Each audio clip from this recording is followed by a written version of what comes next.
Warahmatullahi wabarakatuh. Tahukah kalian pohon apa ini? Inilah sayur-sayuran yang terbaik. Namanya daun kelor. Ini sudah tinggi teman-teman sekalian. Sengaja saya kasih tinggi karena ngambilnya melalui dengan tembok ini. Kemudian cara menanamnya teman-teman sekalian, ini tutorial cara menanam daun kelor. Kita cukup potong seperti ini. Kemudian jangan ditanam. Ketika teman-teman sekalian tanam pasti akan mati. Ya, jangan langsung ditanam, jangan langsung disancapkan di tanah. Caranya kita cuma sandarkan saja dulu. Disandarkan, setelah disandarkan sudah ada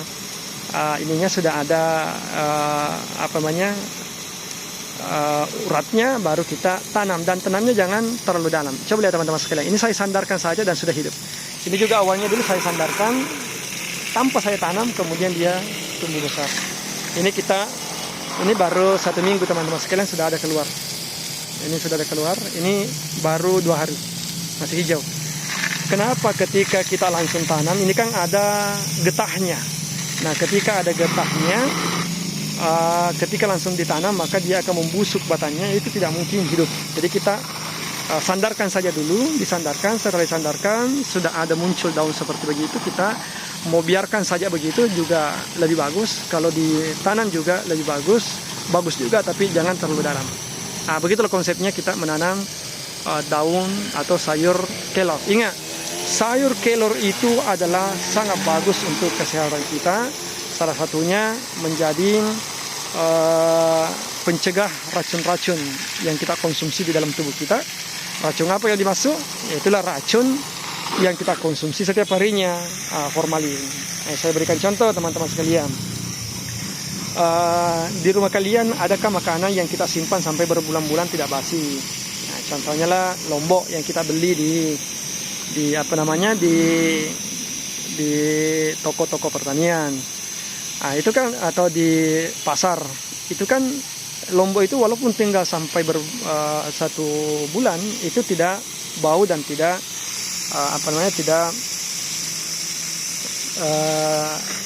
artinya tidak basi.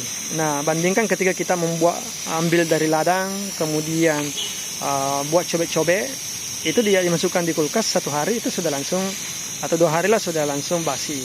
Artinya makanan yang basi, cepat basi itu atau makanan sehat. Tapi makanan yang bertahan lama itu sampai berbulan-bulan tidak busuk, maka itu pasti ada formalinnya. Nah, formalin itu kita konsumsi setiap harinya, maka pantas ya kita saat ini sangat sulit untuk sehat di masa-masa tua kita. Ya, artinya konsep untuk sampai usia lebih daripada anjuran Nabi yang 60 tahun, 70 tahun itu sangat sulit sekali lagi saat ini, karena setiap hari kita makan semuanya yang beracun. Kita makan beras. Apa yang membuat beras itu menjadi tumbuh dan berbuah adalah pupuk kimia. Ada urea, ada SP36, ada kalium. Ya, namanya lah merek-merek yang ada di pasaran. Ya, saya minta maaf saya sebutkan mereknya, bukan berarti melarang untuk menggunakan kimia, tetapi biar masyarakat paham. Karena masyarakat paham kalau kita mengatakan kimia nggak paham. Mana lagi racun-racun, pestisida, semua ada sida-sidanya, itu adalah racun. Dan itu semua kita konsumsi setiap harinya teman-teman sekalian. Dari berasnya sudah ada unsur kimianya, kemudian dari dari makanan-makanan pelengkapnya semuanya ada unsur formalinnya.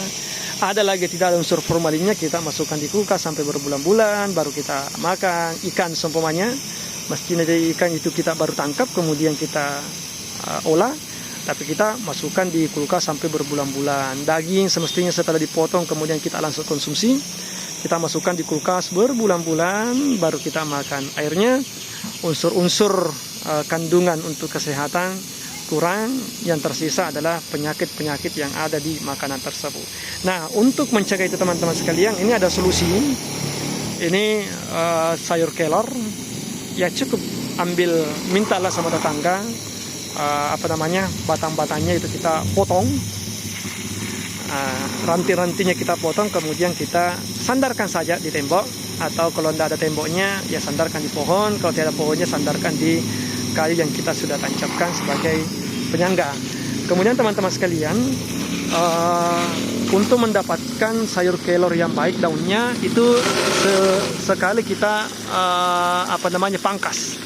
Jadi setelah tinggi begini kita pangkas lagi. Ini sudah saya pangkas teman-teman sekalian. Muncul lagi rantingnya sudah tinggi lagi.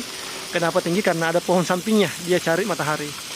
Jadi mestinya kan tidak ada pohon ini. Cuma ini juga dibutuhkan untuk pelindung di tempat kursusan saya di sini. Jadi ini teman-teman sekalian mestinya dipangkas ada lagi anakan muncul. Itu lagi menjadi cabang. Jadi kalau dipangkas daunnya semakin lama semakin baik. Nah itu biasanya yang muncul kalau tidak diolah dan tidak diperbaiki teman-teman sekalian, biasanya itu akan muncul buahnya. Itu muncul buah dari ranting yang sudah tua. Tapi juga perlu kita membiarkan ada satu yang dibiarkan tua supaya ada bijinya, dan bijinya itu juga menjadi sangat baik untuk dijadikan sayur untuk kesehatan kita. Jadi nanti ini saya akan biarkan dia tua rantingnya karena sudah ada pohon ini.